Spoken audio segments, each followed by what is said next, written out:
이 시간에 하나님의 말씀 보도록 하겠습니다. 오늘 함께 보실 말씀은 마태복음 5장 말씀입니다. 마태복음 5장 43절에서 48절까지 말씀입니다.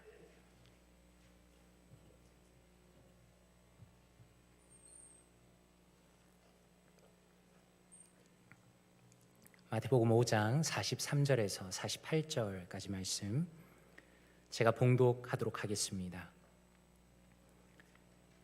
또 내 이웃을 사랑하고 내 원수를 미워하라 하였다는 것을 너희가 들었으나 나는 너희에게 이르노니 너희 원수를 사랑하며 너희를 박해하는 자를 위하여 기도하라.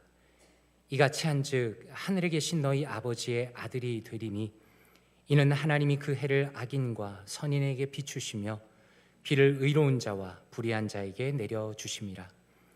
너희가 너희를 사랑하는 자를 사랑하면 무슨 상이 있으리요? 세리도 이같이 아니하느냐? 또 너희가 너희 형제에게만 무난하면 남보다 더하는 것이 무엇이냐? 이방인들도 이같이 아니하느냐? 그러므로 하늘에 계신 너희 아버지의 온전하심과 같이 너희도 온전하라. 아멘. 말씀 위에서 기도하겠습니다. 아버지 하나님 감사합니다. 오늘 주님 앞에 모여 예배하며 주를 경배하며 주의 말씀을 들을 수 있는 이 귀한 은혜와 특권 허락하시니 감사합니다. 이 자리에 함께 하시는 성령 하나님, 우리에게 충만함을 허락하시며 주님의 은혜와 진리와 능력으로 풍성히 채워 주시옵소서. 감사드리며 살아계신 예수 그리스도 이름으로 기도드리옵나이다. 아멘. 예수님의 주변에는 주님의 말씀을 듣고 싶어하는 사람들이 많이 있었습니다. 예수님께서는 어느 날 낮은 동산으로 올라가셨습니다. 아마도 그곳은 저 멀리 평화로운 갈릴리 바다를 배경으로 한 언덕이었습니다. 예수님께서는 언덕 어딘가에 편하게 앉으셨습니다. 사람들은 그것이 무엇을 의미하는지를 알았습니다. 왜냐하면 유대인들에게 있어서 앉는 자세는 가르치는 사람의 전형적인 모습이었기 때문입니다. 그리고 예수님께서 드디어 입을 열고 말씀하십니다. 심령이 가난한 자는 복이 있나니 천국이 그들의 것이며. 오늘 우리가 함께 읽은 이 말씀이 산상수훈의 일부분입니다. 오늘 말씀 43절 이렇게 말씀합니다. 또 내 이웃을 사랑하고 내 원수를 미워하라 하였다는 것을 너희가 들었으나 이렇게 말씀합니다. 예수님께서는 지금 이 말씀을 듣는 사람들이 어떤 내용에 대해서 미리 알고 있다는 것을 전제로 하고 계십니다. 그것은 이미 우리도 익숙하게 아는 말씀입니다. 레위기 19장 이렇게 말씀합니다. 원수를 갚지 말며 동포를 원망하지 말며 내 이웃 사랑하기를 내 자신과 같이 사랑하라. 나는 여호와이니라 라고 말씀합니다. 그런데 오늘 말씀 43절의 뒷부분이 우리가 보기에 조금 이상한 것이 사실입니다. 내 원수를 미워하라. 이런 말이 성경에 나왔던가? 라는 생각이 드는 것입니다. 지금 43절의 뒷부분은 성경에 나오는 말이 아닙니다. 그 당시에 성경을 연구하던 일부의 바리새인과 서기관들이 레위기 말씀을 해석하면서 적용으로 이끌어낸 것입니다. 이렇게 사람들에게 설명하는 것입니다. 여러분, 레위기 말씀에 이웃을 사랑하라 라는 말씀이 있습니다. 이것의 구체적인 의미는 무엇일까요? 또 어떻게 적용하면 좋을까요? 여러분은 마땅히 여러분의 이웃, 다시 말해서 여러분이 가까이 지내는 사람들을 사랑해야 합니다. 그리고 반대로 악한 원수는 그가 악인이기 때문에 마땅히 그를 미워해야 합니다 라고 가르쳤다는 것입니다. 사람들은 이 가르침을 듣고 아마도 이렇게 생각했을 것입니다. 정말 맞아. 내 마음을 편안하게 해주는 딱 맞는 말씀이야. 우리 바리새인님은 얼마나 말씀이 적용적이고 탁월한지 몰라. 내 이웃을 사랑하고 악한 원수를 미워하는 건 내 마음에도 딱 맞는 말씀이야 라고 생각했을 것입니다. 그런데 예수님께서는 44절에 이렇게 말씀합니다. 나는 너에게 이르노니 너희 원수를 사랑하며 너희를 박해하는 자를 위하여 기도하라 라고 말씀합니다. 우리 성경에는 번역상 생략을 하였지만 헬라어 원문에는 그러나라는 단어가 들어가 있습니다. 그렇기 때문에 그러나를 넣어서 읽으면 예수님의 의도를 더 잘 이해할 수가 있습니다. 그러나 나는 너희에게 이르노니 너희 원수를 사랑하며 너희를 박해하는 자를 위하여 기도하라 라고 말씀합니다. 지금 예수님께서는 무엇을 하고 계십니까? 그분은 이미 말씀을 잘 알고 있다고 생각하는 사람들의 마음에 도전하고 계시는 것입니다. 나는 너희에게 제대로 가르쳐 주기를 원한다. 너희는 원수를 사랑해라. 그리고 너희를 박해하는 자를 위하여 기도하라 라고 말씀하십니다. 한번 생각해 보십시오. 성도님들께서는 오늘 이 말씀에서 무엇을 발견하십니까? 우리가 먼저 주목할 것은 예수님께서 이 말씀을 하시면서 추상적으로 말씀하시지 않았다라는 것입니다. 예를 들어서 그냥 원수라고 말씀하시지 않았습니다. 너희 원수를 사랑하며 너희를 박해하는 자를 위하여 기도하라 라고 말씀하셨습니다. 너희라는 것은 특정한 수식어가 붙은 것입니다. 지금 이 말씀은 어디 멀리 떨어져 있는 제대로 알지 못하는 나의 친구의 원수를 의미하는 것이 아니라는 것입니다. 나의 원수, 다시 말해서 말 그대로 나를 가장 힘들게 하는, 나를 괴롭게 하는, 나를 고통스럽게 하는 바로 그 사람을 떠올리게 하는 말씀입니다. 그리고 또 하나 우리가 주목할 것은 예수님께서 말씀하시는 그 원수에 대한 스펙트럼이 상당히 넓다라는 것입니다. 분명히 44절을 보면 우리가 보통 생각하는 원수라고 이해할 수 있습니다. 그런데 오늘 말씀의 문맥에 따라서 읽어보면 예수님께서는 단순히 원수에 대해서만 말씀하시는 것은 아닙니다. 오히려 내가 맺는 모든 사람들과의 관계를 다루고 계신다는 것을 알 수가 있습니다. 46절에서는 너희가 너희를 사랑하는 자를 사랑하면, 47절에서는 또 너희가 너희 형제에게만 무난하면 이라고 말씀합니다. 지금 예수님께서 염두에 두시는 것은 무엇입니까? 오늘 예수님께서는 단순히 원수에 대해서만 말씀하시는 것이 아닙니다. 오히려 한쪽 극단에 속하는 내가 증오하는 악한 원수에서부터 반대 극단에 속하는 나의 가장 친한 사람까지 염두에 두시면서 지금 우리에게 하시는 말씀이 이것입니다. 우리는 과연 그 중에서 누구를 사랑하고 싶어 하는가? 우리는 과연 그 중에서 누구를 위해 기도하고 싶어 하는가라고 우리에게 물어보시는 것입니다. 자, 성도님들께서는 과연 무엇이라고 대답하시겠습니까? 46절입니다. 너희가 너희를 사랑하는 자를 사랑하면 무슨 상이 있으리요? 라고 말씀합니다. 예수님은 단도직입적으로 핵심으로 들어오십니다. 예수님 앞에서는 우리의 속마음을 감출 수가 없다는 것입니다. 우리는 과연 누구를 사랑하고 싶고 누구를 위해 기도하고 싶은가? 너희를 사랑하는 자라고 말씀합니다. 다시 말해서 우리는 나를 사랑해주는 사람을 사랑하고 또 나를 사랑해주는 사람을 위해서 기도하고 싶어 한다는 것입니다. 그리고 예수님께서는 그러한 대상을 형제라고 또 다르게 표현하십니다. 여기서 형제란 어떤 사람입니까? 내가 가장 아끼고 싶은 사람, 나에게 많은 것을 이미 주는 사람, 내가 정말 친한 그 형제, 자매, 바로 그 사람을 의미하는 것입니다. 다시 말해서 인간의 본성이란 어떤 것인가?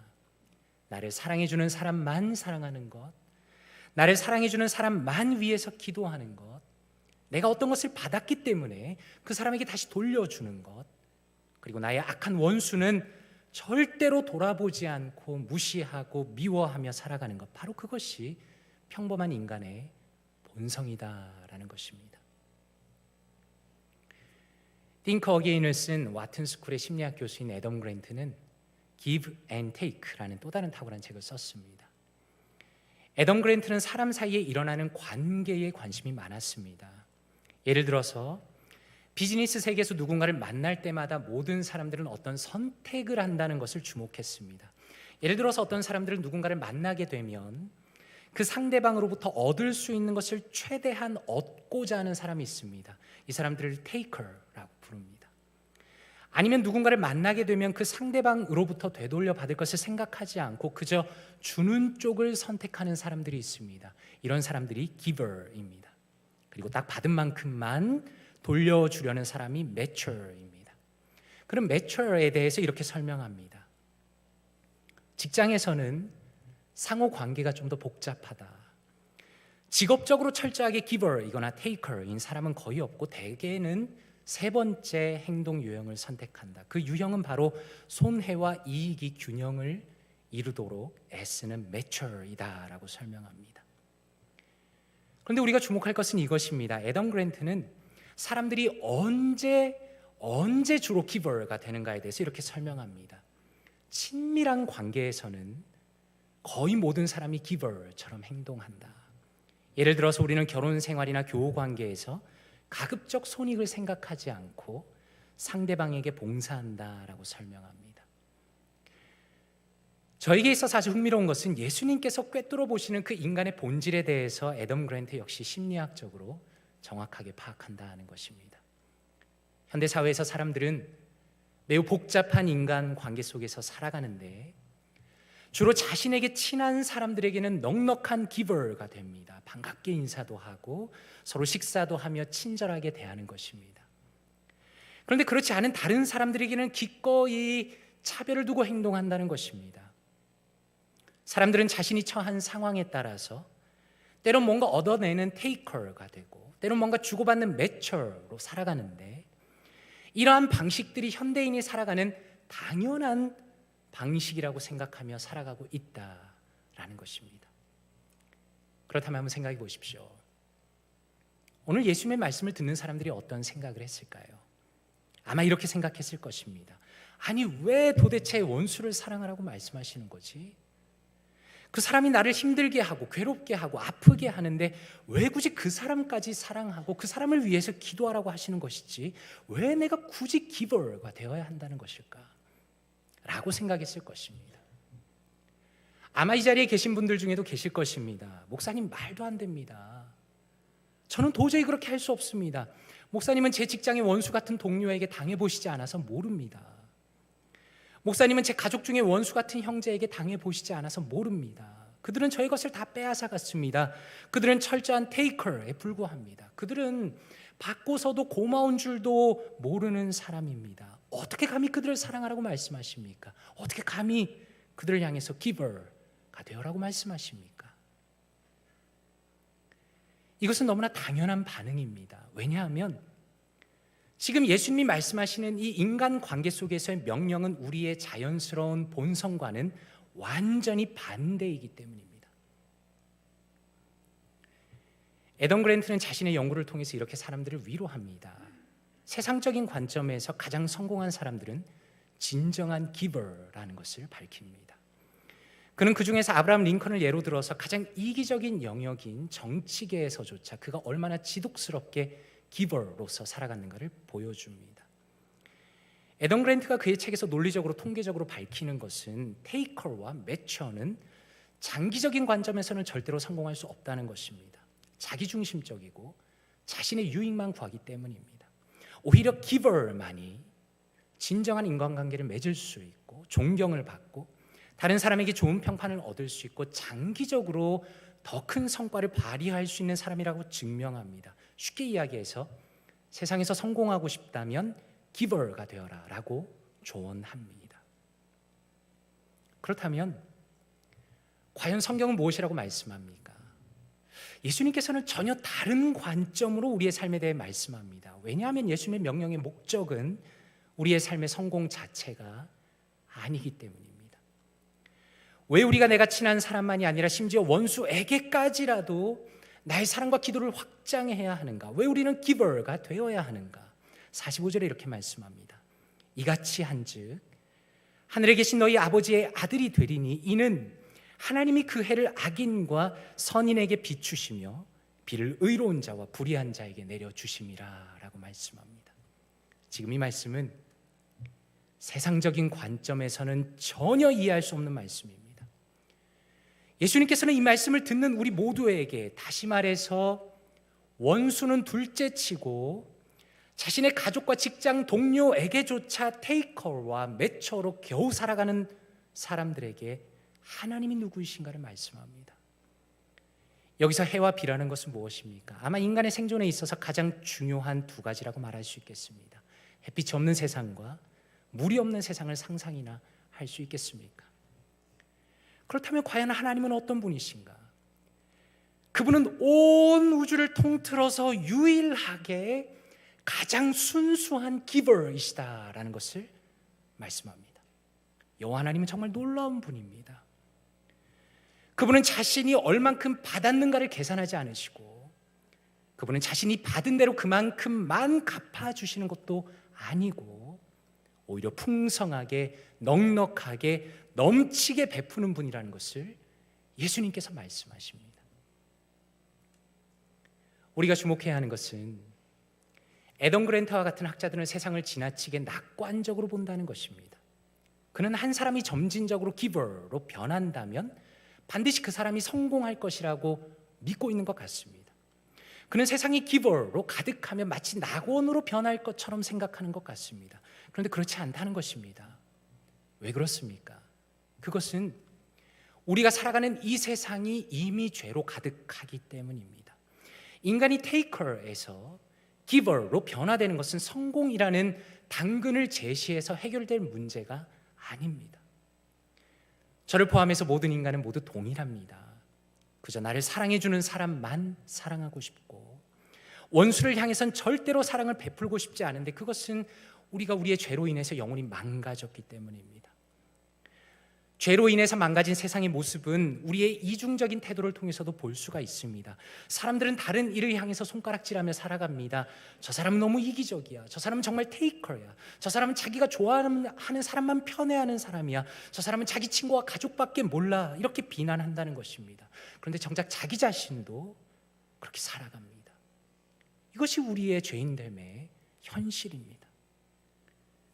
그런데 예수님께서는 우리의 영적인 눈을 활짝 열어서 이 세상의 범주를 벗어나시는 가장 온전한 절대자를 보여주십니다. 인간들이 서로 아둥바둥 다투며 뺏고 빼앗기는 삶을 살아갈 때에 그러한 인간 모두를 불쌍히 여기시며 긍휼히 여기시며, 상대적으로 선한 사람뿐만 아니라 심지어 흉악한 악인에게조차 동일한 선을 베푸는 분이 계시다라고 말씀합니다. 놀랍게도 여호와 하나님께서는 악인조차 포기하지 않으시고 진정한 기버로서 지금도 일하고 계시다라는 것을 예수님께서 우리에게 깨우쳐 주시는 것입니다. 그렇다면 진정한 기버로서 일하시는 하나님께서는 과연 우리에게 무슨 일을 행하시는가? 로마서 5장 10절 말씀입니다. 곧 우리가 원수 되었을 때에 그의 아들의 죽으심으로 말미암아 하나님과 화목하게 되었은즉이라고 말씀합니다. 한번 생각해 보십시오. 우리의 주된 항상 그 관심은 무엇입니까? 나를 사랑해 주는 사람이 누구인가입니다. 혹은 내가 피해야 할 원수 같은 사람이 누구인가라는 것입니다. 그런데 하나님께서는 그 시각을 완전히 바꾸고 계십니다.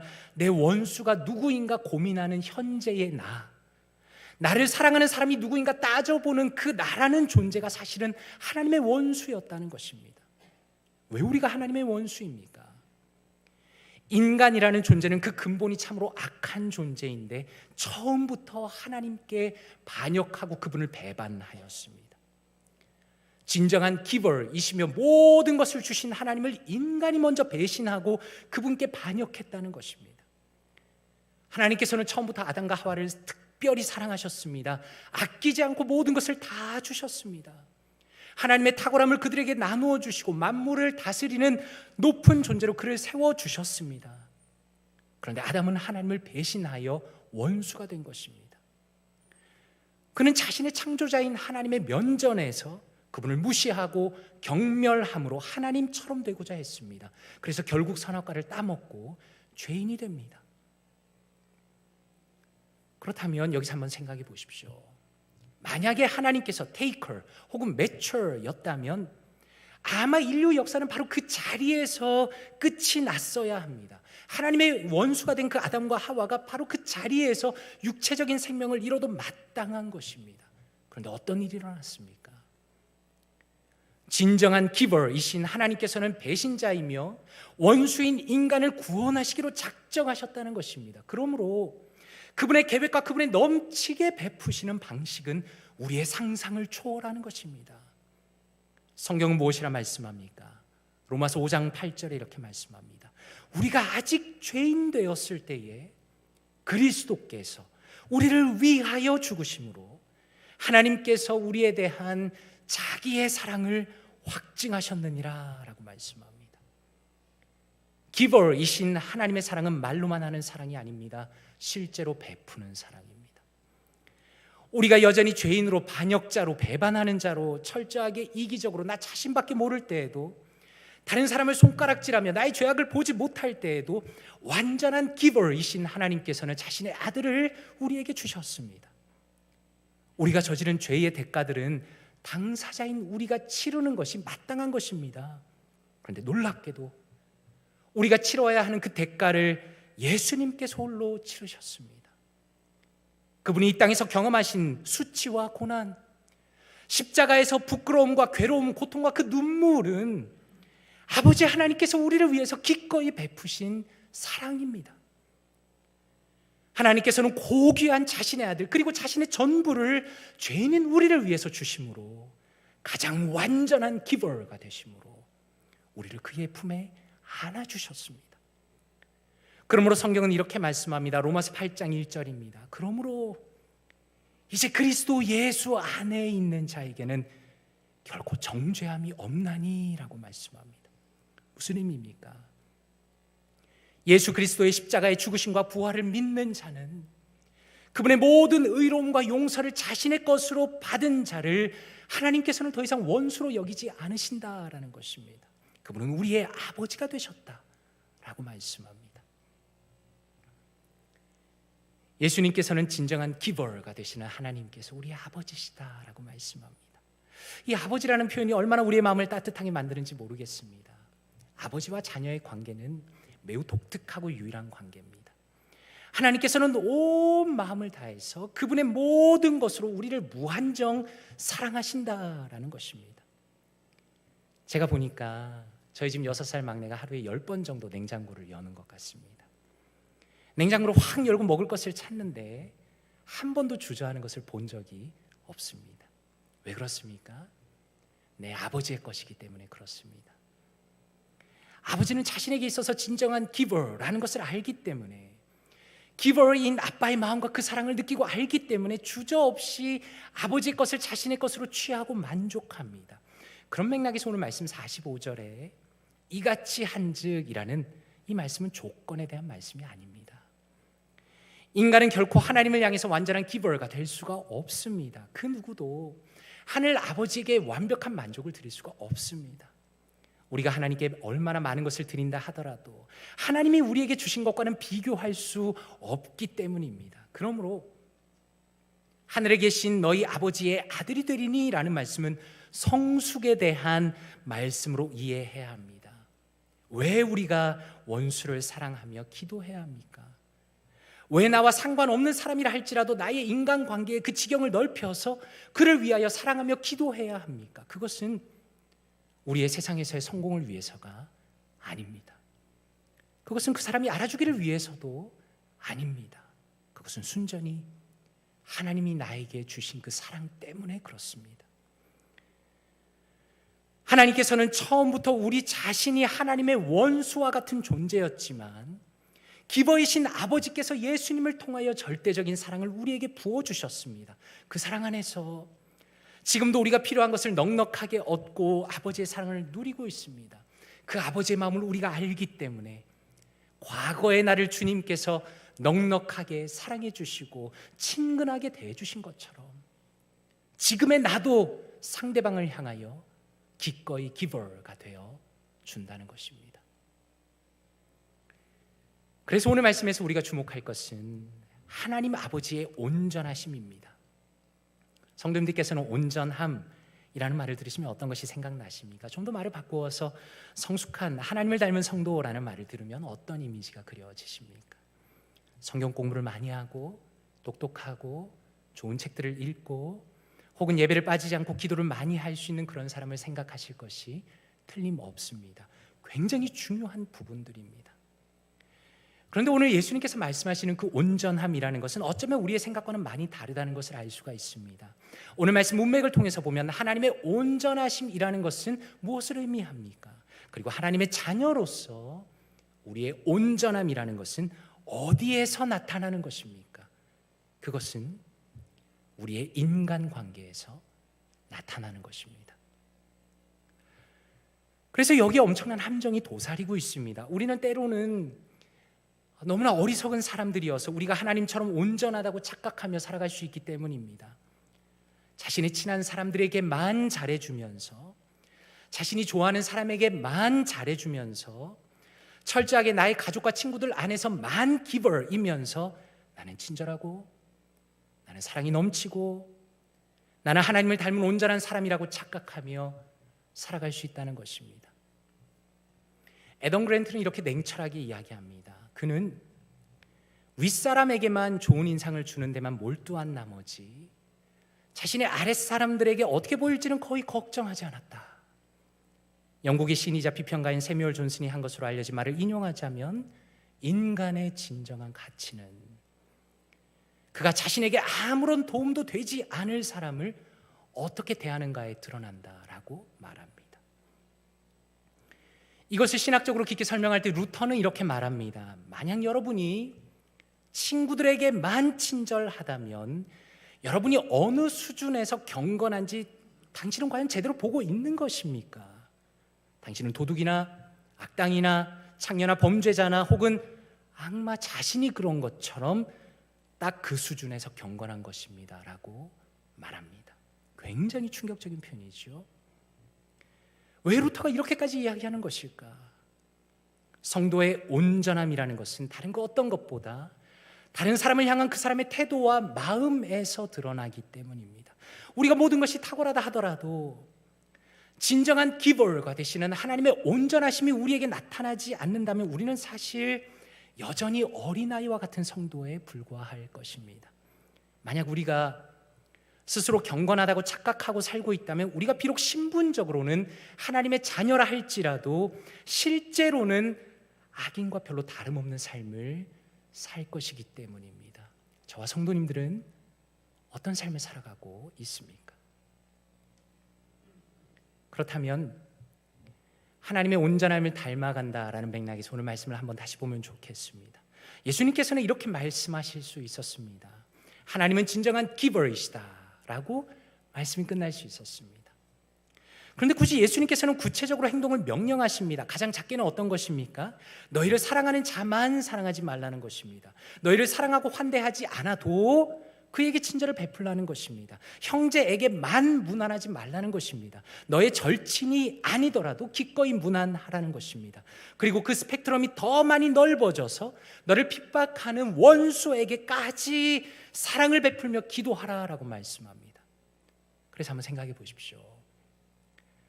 아주 중요한 질문입니다. 왜 이렇게 구체적인 행동까지 예로 들면서 우리에게 명령으로 주시는 것일까? 칼빈 대학의 철학 교수인 제임스 스미스는 습관이 영성이다라는 아주 중요한 책을 썼습니다. 거기서 제임스 스미스는 이렇게 질문합니다. 당신은 지식에 목이 마르다. 갈증을 느끼며 성경의 사상을 들이마신다. 그리스도처럼 되기를 갈망한다. 하지만 이 모든 지식이 삶의 방식으로 전환되지 않는 것처럼 보인다. 우리는 생각을 통해 거룩함으로 나아갈 수 없는 것처럼 보인다. 왜 그럴까? 뭔가 잊어버려서일까? 아직도 습득해야 할 다른 정보가 있는 것일까?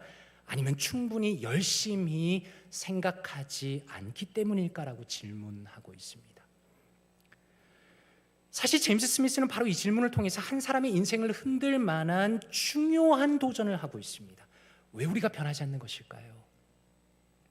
우리는 오늘 말씀을 보면서 원수가 누구인가를 분석도 하고 원수의 의미에 대해서 생각도 해보는데 그럼에도 불구하고 왜 우리는 변하지 않는 것일까요? 그것은 우리 자신을 바라보는 관점에 문제가 있기 때문입니다. 우리는 자신도 모르게 우리의 머리에 지식을 넣으면 모든 것이 자동적으로 해결된다고 생각하는 지성 중심의 인간에 대한 이해를 가지고 있기 때문입니다. 오늘 말씀에서도 마찬가지입니다. 우리가 오늘 설교를 들으면서 어떤 부분에 감동을 받을 수도 있겠습니다. 그러나 만약에 우리가 그러한 감동과 깨달음을 단순히 머릿속에만 넣고 집으로 돌아간다면 우리의 삶은 아무런 변화도 일어나지 않을 것입니다. 그렇다면 과연 우리를 변화시키기 위해서는 무엇을 해야 하는가? 제임스 스미스는 이렇게 말합니다. 덕을 습득하려면 실천이 필요하다. 이러한 도덕적인 성향, 하나님의 나라를 반영하는 그 성향은 거듭 행해지는 주기와 반복, 의례를 통해서 성품에 새겨진다. 그런 성향이 자연적이지 않다는 점을 인식하는 것이 중요하다. 당신이 사랑하는 바가 바로 당신이고, 사랑이 덕목이라면 사랑은 습관이기 때문이다 라고 말합니다. 여기서 포인트는 사랑은 습관이다. 제임스 스미스가 이 책에서 말하는 것처럼 인간은 어떤 것을 갈망합니다. 하나님께서 우리를 그렇게 만드셨습니다. 그것이 우리의 본성입니다. 그런데 우리의 갈망이라는 것은 단순히 지식의 축적으로 바뀌는 것이 아닙니다. 우리의 마음에 있는 그 갈망은 자동적으로 어떤 습관이 될 때까지 반복하여 훈련하여야 합니다. 하나님의 거룩한 명령은 우리의 본성과 어긋나기 때문에 어떤 것을 사랑하기 위해서는, 예를 들어서 오늘 말씀에서처럼 원수를 사랑하는 그 놀라운 성숙의 수준까지 가기 위해서는 성령님의 능력을 힘입어서 나 자신이 스스로 도전하며 훈련을 거듭해야 한다는 것입니다. 결국 그것이 습관으로 만들어져야 합니다. 바로 그것이 하나님의 자녀의 성숙의 유일한 길이라는 것입니다. 제 인생을 변화시킨 많은 책들이 있지만 팬데믹 직전에 보았던 아주 유익한 책이 아주 작은 반복의 힘이라는 책입니다. 사실 이 책은 신학책이 아니라 일반 심리학 책이기 때문에 그 내용의 모든 것을 받아들일 수는 없습니다. 그런데 적어도 이 책에서 배울 수 있는 중요한 한 가지는, 성도는 반드시 거룩한 습관을 만들어야 한다라는 그 제임스 스미스의 주장에 대한 가장 현실적인 방법을 찾을 수 있다는 것입니다. UCLA 의과대학 교수인 로버트 마오는 무려 22년 동안 수많은 사람들을 만나고 상담하면서 사람들이 겪는 공통적인 어려움을 발견했습니다. 그것은 대부분의 사람들이 결심하고 실패한다는 것입니다. 이렇게 말합니다. 미국에서 실시한 한 조사에 따르면 새해 결심이 성공할 확률이 8%다. 작심 30일 안에 절반 정도가 목표를 포기했고 결국 연말에 가서 결심을 이룬 사람은 10명 중 1명도 채 되지 않았다라고 말합니다. 로버트 마워는 좋은 습관을 만들지 못하는 사람들에 대해서 고민하면서 그들을 위한 거의 유일하고 또 증명된 전략을 제시합니다. 그것은 스몰 스텝 전략입니다. 인간의 뇌는 변화 자체를 강력하게 거절하기 때문에 인간의 뇌가 저항을 느끼지 못할 정도로 목표를 아주 쉬운 수준으로 낮추라고 조언합니다. 그리고 그 쉬운 목표에서부터 출발하여서 아주 작은 성공들을 경험하고 평가하고 상을 주고 추가적으로 강도를 높여서 실행하면서 이 과정을 반복하라라고 조언합니다. 그래서 이렇게 이야기합니다. 변화를 위해 작은 계획들을 아무리 잘 짰다고 할지라도 때때로 저항이라는 벽에 부딪히기 마련이다. 하지만 포기하지 마라. 처음에 시도했던 작은 변화가 어렵다면 그조차도 줄여야 한다. 진짜 목표는 이것이다. 작은 행동을 선택한 이유는 노력한다는 느낌조차 들지 않게끔 만들어 두려움을 우회하는 것이다라고 말합니다. 그는 이 책을 통해서 정말 남들이 보기에도 우스울 만한 가장 작은 수준에서부터 반복하고 훈련하며 나아가는 것만이 인간의 실질적 변화의 유일한 길이라고 주장합니다. 그런 면에서 오늘 말씀에서 우리가 주목할 것이 무엇입니까? 예수님께서 문안에 대해 말씀한다는 것입니다. 한번 생각해 보십시오. 문안이 얼마나 단순한 것입니까? 그냥 인사하는 것이 아닙니까? 그런데 예수님께서는 그 문안 한 번에 엄청난 의미를 부여하십니다. 다시 말해서 예수님께서는 지금 나의 작은 실천의 모습만 보시는 것이 아니라 하나님의 자녀로서 성숙해가는 나의 인생 전체를 시간의 영역 밖에서 한 번에 바라보시는 것입니다. 하나님의 완전하심을 닮아가는 그 전체의 스펙트럼 안에서는 남들이 혹은 나 자신조차 우습게 여길 수 있는 껄끄러운 상대방을 향한 한 번의 밝은 인사조차도 기버이신 하나님을 닮은 것으로 인정하신다는 것입니다. 마태복음 10장 42절에 예수님께서 이렇게 말씀합니다. 또 누구든지 제자의 이름으로 이 작은 자 중 하나에게 냉수 한 그릇이라도 주는 자는 내가 진실로 너에게 이르노니 그 사람이 결단코 상을 잃지 아니하리라. 어떤 의미에서 정말 이상한 말씀이 아닙니까? 어떤 분들은 이렇게 코웃음치며 말씀하실 수 있겠습니다. 아니 목사님, 고작 냉수 한 그릇 준 게 뭔 대수입니까? 그런데 예수님께서는 무엇이라 말씀합니까? 그 사람이 결단코 상을 잃지 않는다. 오늘 말씀과는 어떻게 연결할 수 있겠습니까? 낯선 사람에게, 혹은 내가 그렇게 할 이유가 전혀 없는 사람에게조차 안부를 나눌 수 있다면, 아주 작은 친절을 베풀 수 있다면 그것은 하늘아버지께서 기뻐하시는 일입니다. 그리고 그러한 작은 스텝을 통하여서 거룩한 사랑의 습관을 견고하게 만들어가는 사람은 종국에는 완전한 기버이신 아버지를 닮아갈 것입니다. 그런 결국 원수까지 사랑하게 될 것입니다. 하나님의 큰 상을 받을 것입니다. 저는 오늘 말씀을 묵상하면서 하나님의 상 주심이라는 것이 너무나 감격적이었습니다. 애덤 그랜트는 사람들이 쉽게 기버가 되지 못하는 이유에 대해서 이렇게 설명합니다. 사람들은 타인이 이기적으로 행동할 듯한 상황에서 자신만 이타적으로 행동하면 이용당할 수 있다고 걱정하며 경쟁 추구를 합리적이고 적절한 행동으로 판단한다. 우리는 바보가 될지도 모른다는 두려움 때문에 자신의 고결한 본능에 귀 기울이길 꺼린다라고 말합니다. 맞는 이야기입니다. 어쩌면 우리는 기버로 살아가면서 모든 것을 다 빼앗길 수도 있을 것입니다. 그토록 우리가 갈망하는 세상의 성공을 놓칠 수도 있을 것입니다. 우리의 사랑과 기도를 우리의 원수는 아마도 모를 것입니다. 그러나 한번 생각해 보십시오. 우리가 많은 선행을 행한다 하더라도, 우리가 심지어 우리의 원수를 향하여 우리의 생명과 재산까지 다 준다 하더라도 주님께서 우리에게 베푸신 예수 그리스도의 그 광대한 크기에 비교한다면, 그리고 주님께서 지금 나에게 쏟아붓고 계시는 그 무한한 사랑에 비교한다면 내가 경험하는 손해와 아픔은 아무것도 아닙니다.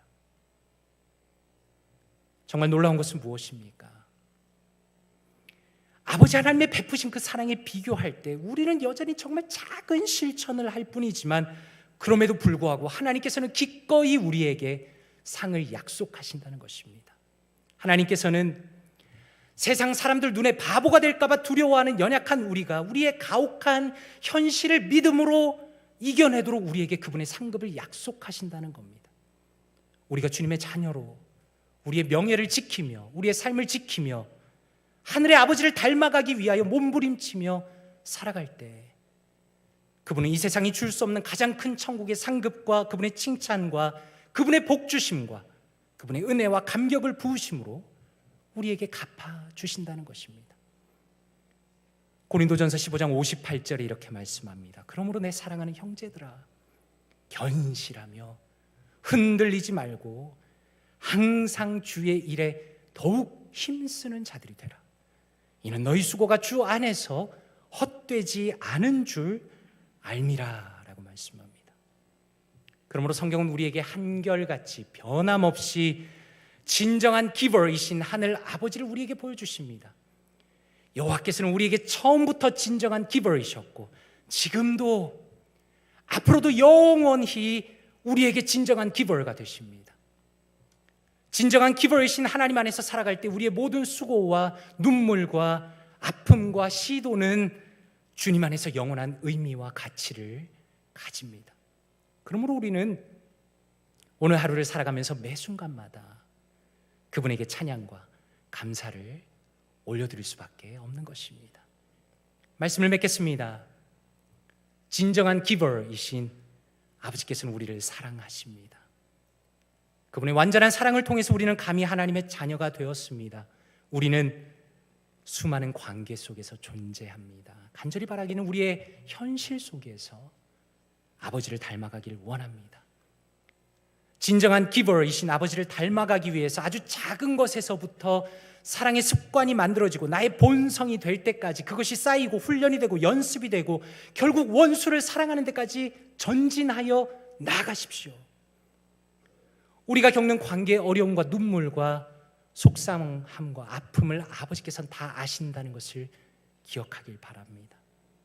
우리가 그분의 명예를 따라서 성도의 삶을 걸어갈 때에 우리의 삶은 결코 헛되거나 어리석은 것이 아니며 주님께서 넉넉하게 차고 넘치게 갚아주실 것을 믿고 믿음의 길을 힘써 걸어가시는 사랑하는 모든 성도님들 되시기를 주님의 이름으로 축원드립니다. 함께 기도하겠습니다. 이 시간에 말씀을 묵상하시면서 함께 기도하겠습니다. 첫째로 기도할 때 아버지 감사합니다. 가장 진실한 아버지의 사랑을 통하여 예수 그리스도를 주시며 예수 그리스도 안에 하나님의 자녀되게 하시니 감사합니다. 여전히 우리를 극진히 사랑하시며 아버지로서 우리를 돌보시니 감사드립니다. 주님의 사랑에 대한 감사와 감격과 이해가 날이 갈수록 깊어지게 하여 주시옵소서. 둘째로 기도하실 때 아버지 하나님, 세월이 지나갈수록 주님을 닮아가기 원합니다. 아버지의 온전하심처럼 성숙해지기 원합니다. 작은 친절과 사랑이 훈련이 되고 습관이 되게 하시고 내 주변에 어떤 사람에게도 넉넉한 사랑을 베푸는 아름다운 하나님의 자녀로 성숙해지도록 인도하여 주시옵소서. 이 시간에 말씀을 묵상하며 동성으로 기도합니다. 기도하겠습니다. 아버지 하나님 감사합니다. 사랑하는 성도님들과 함께 말씀 나누며 주의 음성을 듣게 하시니 감사합니다. 아버지 감사합니다. 가장 진실한 아버지의 사랑을 통하여 예수 그리스도를 우리에게 주시며 예수 그리스도 안에서 하나님의 자녀 되게 하시니 감사합니다. 여전히 주님 안에서 우리를 극진히 사랑하시며 아버지로서 우리를 돌보시니 감사드립니다. 하나님에 대한 그 사랑에 대한 감격과 은혜와 그 깊은 이해가 날이 갈수록 깊어지게 하여 주시옵소서. 아버지 하나님, 우리가 세월이 지나갈수록 아버지 주님을 닮아가기 원합니다. 아버지의 온전하심처럼 성숙한 사람들 되기 원합니다. 작은 친절과 사랑이 훈련이 되게 하시고 습관이 되게 하시고 내 주변에 어떤 사람에게도 넉넉하게 베풀게 하시며 종국에는 나의 원수까지 위하여 사랑하며 기도하는 성숙의 자리로 나아갈 수 있도록 역사하여 주시옵소서. 아름다운 하나님의 자녀로 성숙해지도록 우리 헤브론 교회를 축복하시며 여기 모인 모든 사랑하는 성도님들과 저의 인생을 붙들어 주시옵소서. 인도하여 주시옵소서. 역사하여 주시옵소서. 아버지 하나님 감사합니다. 우리를 사랑하시며 주의 음성을 들려주시며 주님의 말씀을 깨닫게 하시니 감사합니다. 이것이 우리의 삶 가운데 깊이 들어와 우리의 존재가 되고 우리의 정체성이 되고 우리의 삶이 주님을 기쁘시게 할 수 있도록 역사하여 주시옵소서. 감사드리며 살아계신 예수 그리스도의 이름으로 기도드리옵나이다. 아멘. 다 함께 자리에